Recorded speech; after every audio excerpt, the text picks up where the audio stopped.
There are critical junctures in life, and if you don't seize the chance to act, there's no going back. That's something I had to learn in hindsight, but you're still at the crossroads of your journey, so I hope you can walk away without regrets. Thank you, Vichama. I feel even more determined now. Kachina will come back to us. I'll make sure of it. Well, we got her name now, so... I promised I would find her, and I intend to keep that promise. That's good to hear. Strange. My body, it's... Wait, what? Are you being corrupted? Once abyssal corrosion enters the body, a portion will fuse itself to your internal organs. Even though the Traveler possesses powers of purification, the corrosion can never be fully eradicated. Yeah, and plus you were there quite a while. You know, I tried my best to help you, but you were there for quite a long time, brother. Thanks to her, though, you were only briefly exposed. Slowing your breathing and controlling your emotions should help you keep the symptoms in check. But you're still the same as the other girl, right? Atea, whatever.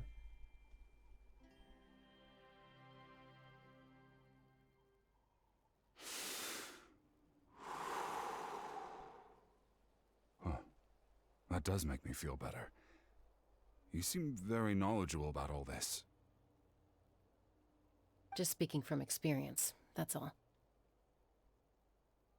Anyway, we've recovered Kachina's ancient name, so we're off to a great start. Let's get Vichama back to his tribe and tell Wyneth the good news. Oh, and apologize for destroying the Spirit Speaker Stone. No, He yeah. had no choice, though, so he'll probably understand. Right? We will see about that.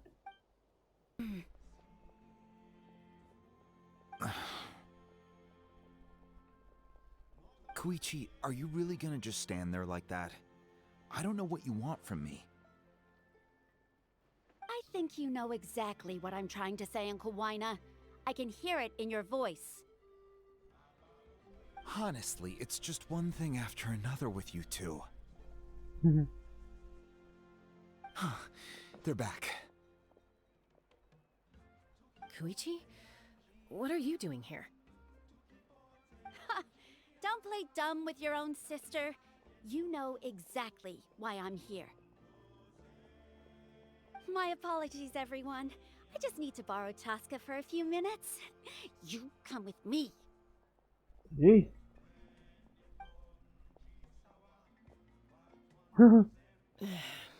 I'll be just a moment. Oh god. Who is that? Koichi, Chaska's younger sister. Although the two aren't actually related by blood, it's kind of a long story. Right. She did call herself Chaska's sister just now, but it feels like there's more to the story. It's not really my story to tell, but I guess it's not a secret. You see, Chaska was actually raised by cuckoo-saurs. Cuckoosaurs? She was afflicted with a rare disease when she was a child, and abandoned in the wild as a result.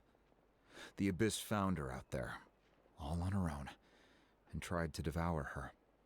But in the end, all that did was trigger her will to live. That strength of will pushed her to survive, but it also planted a seed of conflict within her. Eventually, she was adopted by the cuckoo-saurs. Wherever they went, she followed, getting into fights right and left. For some reason, Paimon can totally imagine that. Well, when Chaska finally returned to human society, it was Koichi's parents who adopted her. At the time, Chaska still had a habit of getting into fights, so Koichi was always taking her around, apologizing to everyone.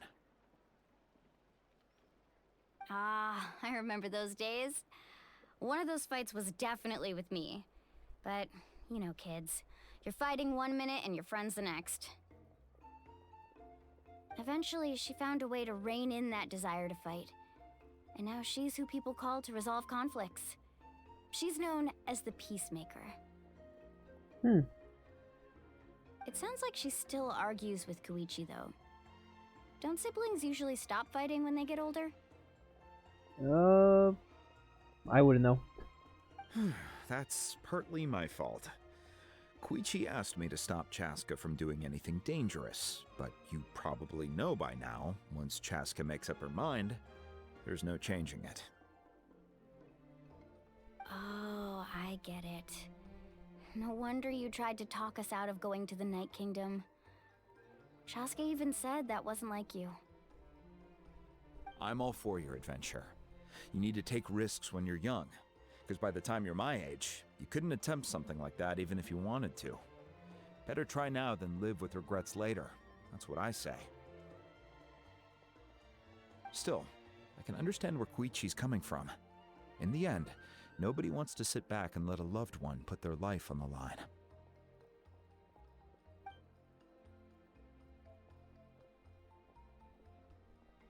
All right, it's just the two of us now. You have 1 minute to explain yourself. I don't have anything to say. You don't have to approve, but you should know I only do what's necessary. That attitude is exactly the problem. It's like you don't care. You try to sneak off to the Night Kingdom behind my back and then play it down as if it's just a trip abroad. Maybe that's just how it is. Well, technically I am going abroad, right? Again with the excuses! We agreed, didn't we? There are 4 levels of danger.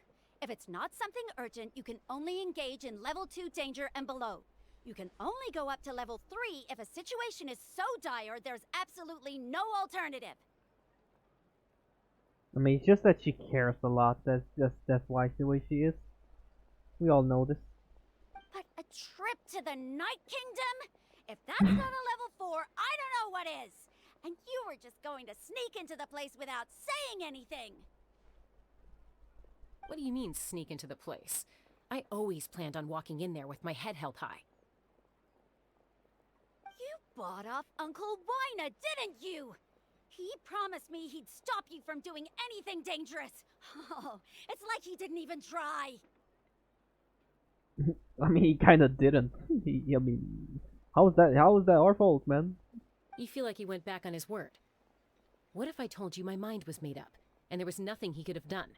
Not even by force. Oh, I knew it! So he did try to say something, but you didn't listen. This is important. If you were in my shoes, you'd make the same decision. You don't know that? I'm a doctor, and I handle logistics. If you're going to waltz into a dangerous situation where you could lose control at any moment, it's my duty to say something. All right, whatever. Anything Jeez, else? guys. What do you mean, anything else? Why don't you reflect on what you've done and promise me you'll stay put? Time out. Is this one of our normal arguments or a serious one? Chaska, does it sound like I'm joking? Then you need to know something. What happened to Kachina was partially my fault. I can't leave her there to die. Wait, That's not who I am. What happened? But the person you become when you lose control, that's also not who you are. That's a different issue. You said it yourself. A person is only as good as their morals. If I want to live in Natlan, I need to display qualities that make me worthy of this nation. You know what? I'm gonna guess. Something happened with Chaska, and she was about to get struck down, and then our little gal, or baby gal, Kachina, put herself in front and just. That's probably what happened. Also told you that managing your condition is equally important. Sometimes you have to make sacrifices. All right, let's stop this here. If we keep going, I might actually have to get serious. And I think Wyna prefers his roof attached to his house. Is that a threat? That sounds like a threat to me. Koichi! Younger sisters are supposed to listen to their elders.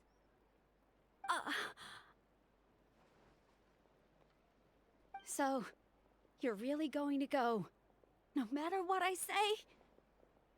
I'm supposed to be your sister. Then support me. I'll be back. All you have to do is wait. Chaska. So, that's it. Why'd you have to turn out to be so darn annoying? Come on now. You two are something else. Something you wanted to say? I know you aren't related by blood, but you two sure are similar. Really? You know, I said that very thing to Koichi not too long ago, and she reacted the exact same way, down to the very tone of voice. It's not my place to get involved, but I will say this. Try to spend a little more time with your sister. You're tough kids. That doesn't mean you have to go it alone. Thank you. Anytime. All right. If you're done with the Spirit Speaker Stone, you might as well hand it over.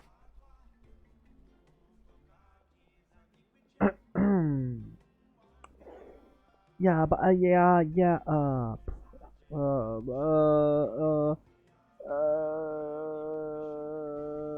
According to Kinich, it's an important ceremonial artifact, so it'd be safer to keep it with me.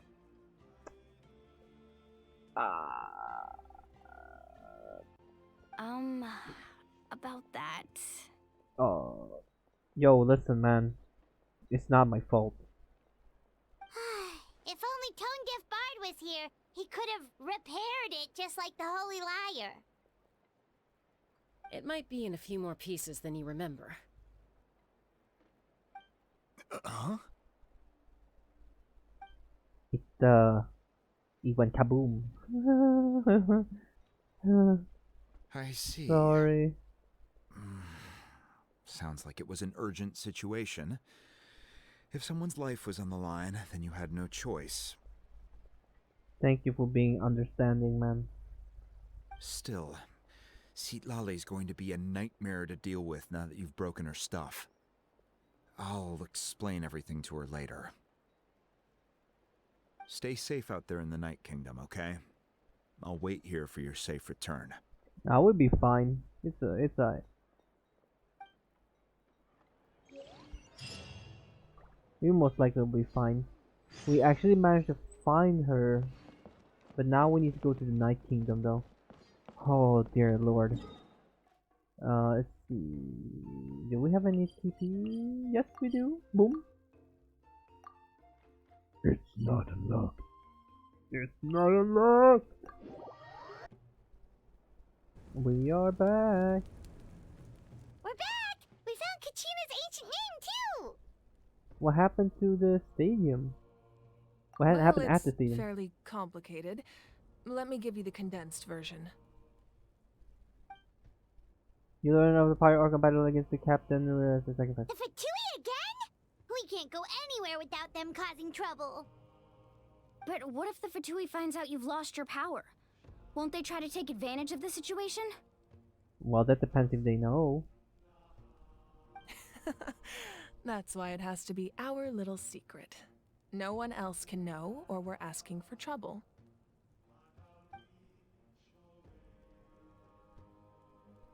Look, I wish I could offer you some sort of consolation, but I won't lie to you. With multiple factions closing in, there's nothing comforting about the situation we're facing. I mean, she lost a portion of her power, right? She didn't lose all her power. But if she were to face the captain now, she would get absolutely cooked. But he needs time to heal as well, so we're fine for now. Still, all you need to do is focus on your goal. You can leave the complicated matters to me. Alright. I can also step in on the Pyro Archon's behalf. There's a limit to what I can accomplish, but I'll help you however I can. There's no need to be so modest, Dion-san. Your incredible strength has long been a well-known fact. You're the pride of your tribe. Archon, I'm sorry about before. You have so much on your plate, so much that you have to worry about. But all I could do was focus on my own feelings. Well, it is what it is, man. I think she understands as well. She seems to be very knowledgeable Archon. You have nothing to be sorry about. We all get overwhelmed by our emotions, myself included. Your reaction to Kachina's disappearance, I understand that feeling very well.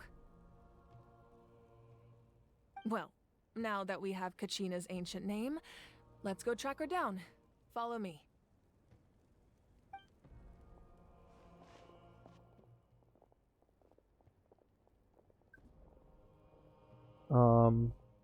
Don't tell me there's a secret spy here.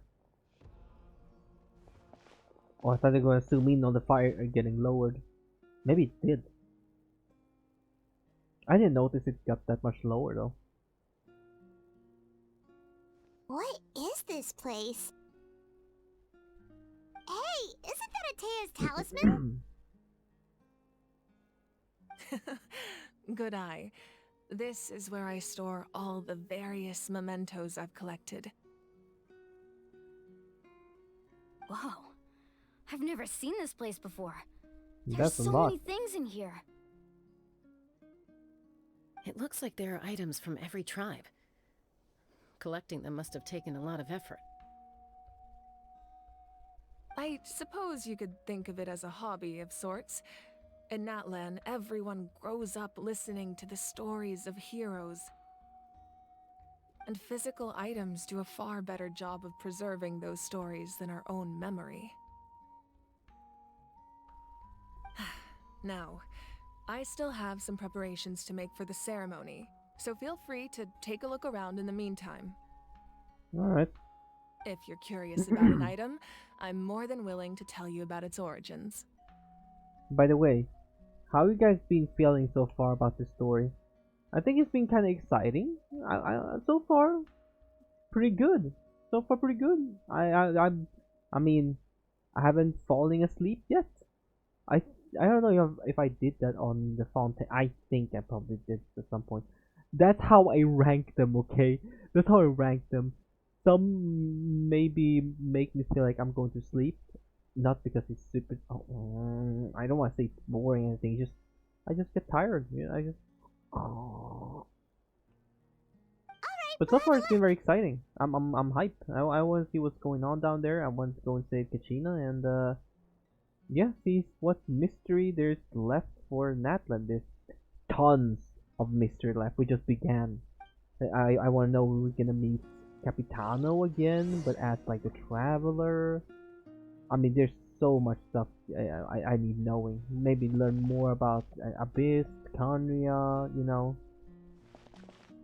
Alright, let's see. Observing the fishing equipment. Hey, there's a fishing rod here. It must have belonged to the people of the springs. That's right.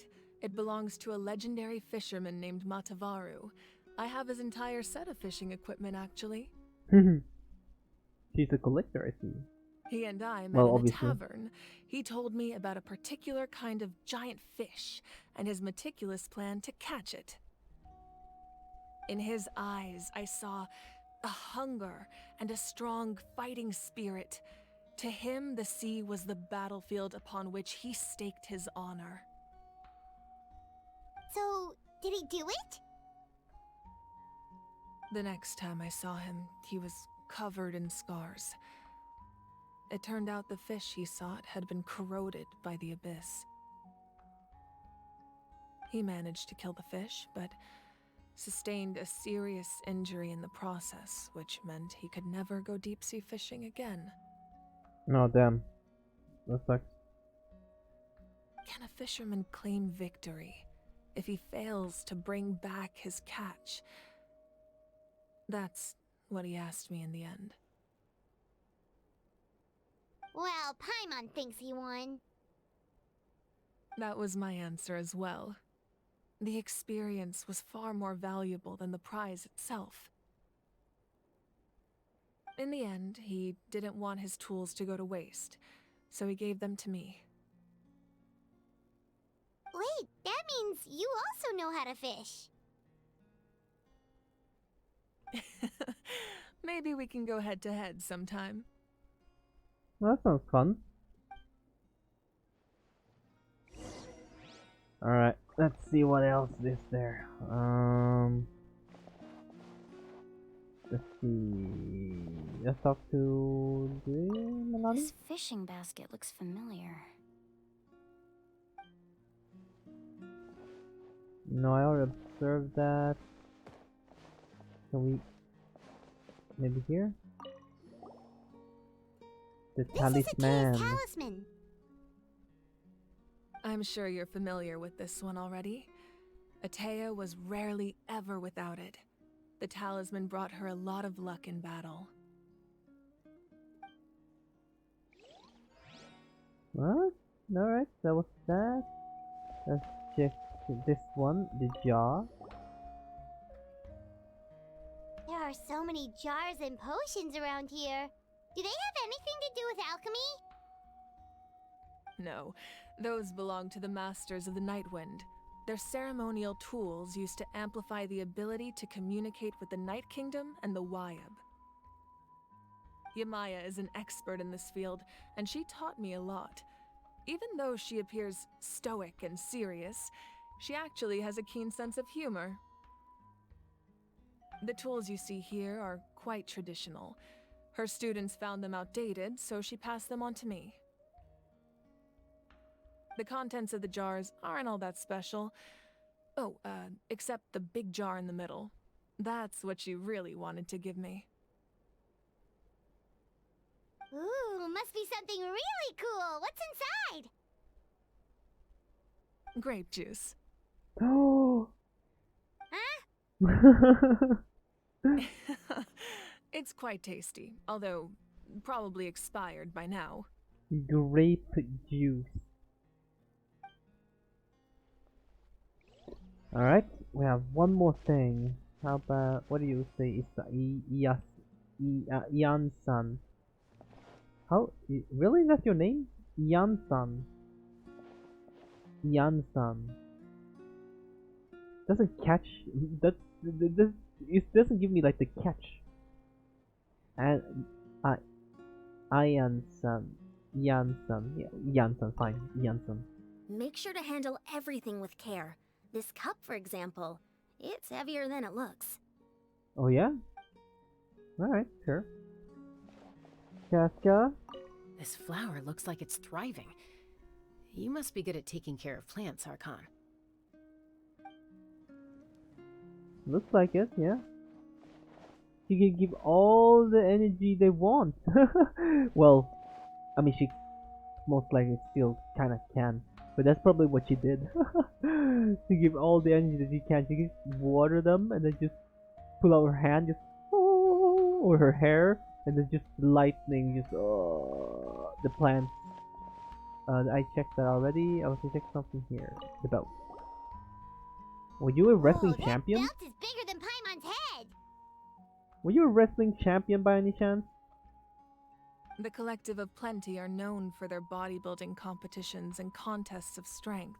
Oh. This belt is a symbol of great honor within the tribe. The association with strength might also have been the reason the original belt was extremely heavy. It was difficult for even 2 people to lift.